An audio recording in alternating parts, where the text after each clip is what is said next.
सुबह के करीब 9 बजे का वक्त। धूप अभी पूरी तरह से निकली भी नहीं थी। दिल्ली की हवा में एक अजीब सी शांति थी। लेकिन कुछ ही पलों बाद ये शांति टूटने वाली थी।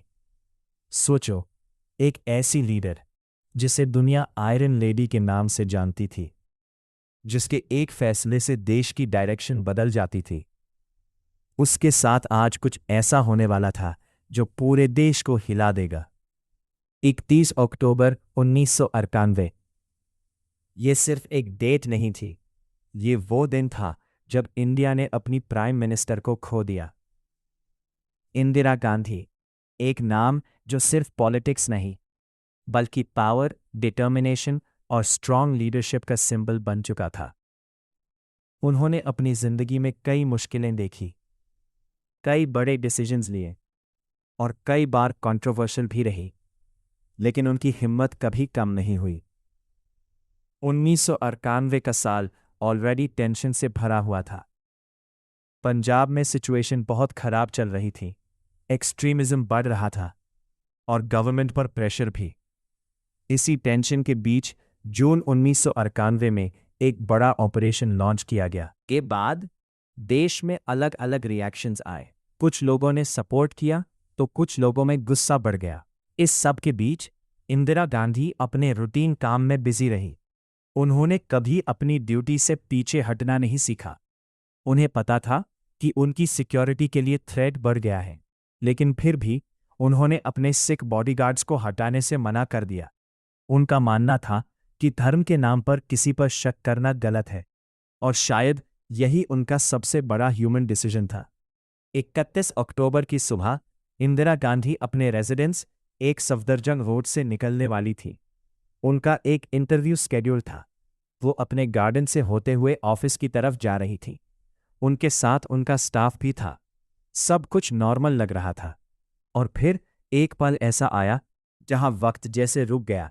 उनके 2 बॉडीगार्ड्स जो उनकी सिक्योरिटी के लिए वहां खड़े थे, उन्होंने अपने वेपन्स निकाले और बिना किसी वार्निंग के फायर कर दिया। गोलियों की आवाज ने पूरी जगह को हिला दिया। इतनी जल्दी हुआ कि किसी को समझने का टाइम ही नहीं मिला। स्टाफ मेंबर्स शॉक में थे। कुछ लोग चिल्लाने लगे, कुछ लोग मदद के लिए दौड़े। उन्हें तुरंत कार में डालकर AIMS हॉस्पिटल ले जाया गया। दिल्ली की सड़कों पर सायरन गूंज रहे थे। हर सेकंड इंपॉर्टेंट था। हॉस्पिटल में डॉक्टर्स ने उन्हें बचाने की पूरी कोशिश की। इमरजेंसी टीम एक्टिव हो चुकी थी, लेकिन इंजरीज बहुत सीवियर थी। गोलियां बहुत करीब से चलाई गई थी। ऑपरेशन चलता रहा। डॉक्टर्स लगातार उन्हें रिवाइव करने की कोशिश करते रहे, लेकिन कुछ घंटों बाद एक खबर ने पूरे देश को शॉक में डाल दिया। इंदिरा गांधी नहीं रही। ये न्यूज़ आग की तरह फैल गई। रेडियो, टीवी, हर जगह सिर्फ एक ही बात हो रही थी।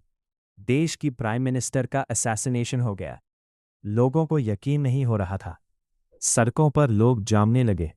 कहीं सन्नाटा था, कहीं रोना था, कहीं गुस्सा। ये सिर्फ एक लीडर की मौत नहीं थी, ये एक इमोशनल झटका था पूरे नेशन के लिए। रायट्स भी हुए। सिचुएशन कंट्रोल करना मुश्किल हो गया। देश एक बहुत टफ फेज से गुजर रहा था। इंदिरा गांधी की डेथ ने सिर्फ पॉलिटिक्स नहीं बल्कि सोसाइटी को भी डीपली इम्पैक्ट किया। उनके बाद उनके बेटे राजीव गांधी को प्राइम मिनिस्टर बनाया गया। टाइम आगे बढ़ता गया, लेकिन 41 अक्टूबर 1984 एक ऐसी तारीख बन गई जो कभी भुलाई नहीं जा सकती। इंदिरा गांधी एक स्ट्रांग लीडर थी। उन्होंने अपनी लाइफ देश के लिए डेडिकेट की। उनके डिसीजंस ने हिस्ट्री बनाई, और उनकी डेथ ने भी हिस्ट्री को हमेशा के लिए बदल दिया। ये कहानी हमें ये सिखाती है कि पावर के साथ रिस्क भी आता है, और कभी-कभी सबसे बड़े लीडर्स भी सबसे अनएक्सपेक्टेड सिचुएशंस का सामना करते हैं। जिंदगी और मौत के बीच का फैसला कभी-कभी सिर्फ एक पल का होता है, और उस एक पल में हिस्ट्री लिखी जाती है। आज भी जब हम उनका नाम लेते हैं तो एक इमेज सामने आती है, एक स्ट्रांग और फियरलेस लीडर की जो आखिरी पल तक अपने फर्ज पर खड़ी रही।